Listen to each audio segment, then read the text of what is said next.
So the Contemporary Art Center is a non-collecting contemporary museum. That means that all of our work features contemporary artists, and we don't own any of the work. It continues to change, which makes it really exciting when you're programming here. So the Contemporary Art Center was actually founded in 1939, and that's a fact that a lot of people kind of become surprised about. But then it was contemporary art to see Picasso and Matisse.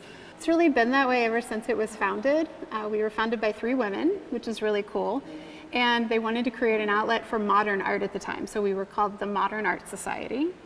And ever since then, it's really been our mission to continue to show contemporary artists, living artists mostly, because they show really what we're dealing with every day in our lives.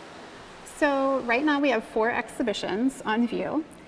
We have Helena Scully, and she primarily focuses on weaving, but there's this great theme attached to home, this feeling of belonging, tradition, memory that runs through all of her work. Another exhibition we have is called Wild Frictions. It's a group exhibition that really deals with disturbance.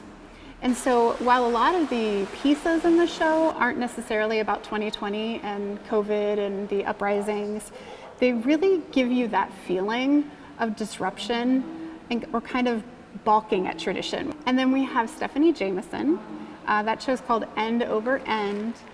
And Jameson really thinks about time, but also transition and what transition means, what you gain from it, but also what you lose with it. And then lastly, we have Joan Tanner, who is amazing. She's kind of an inspiration to me. She's 85 years old and still creating amazing, big work.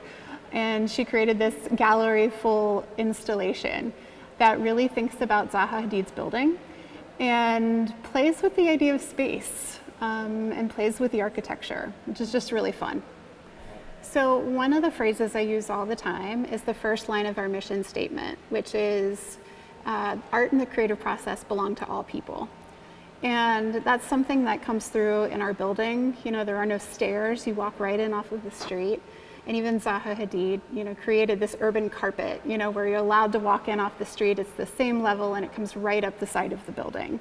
We really think through community needs with all of our programming and what that means.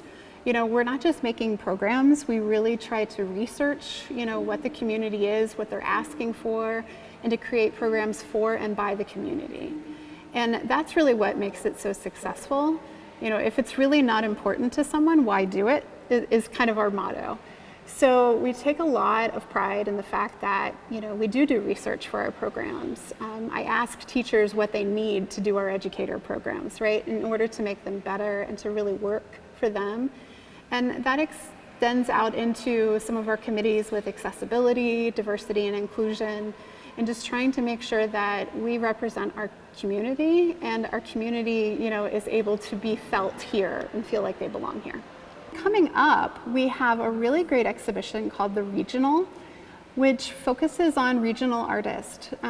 So think about like the heartland, obviously Ohio, but as far as Illinois, Iowa, and really just looking at these emerging artists that are mostly working through social justice issues. So that's going to be a really exciting show next year.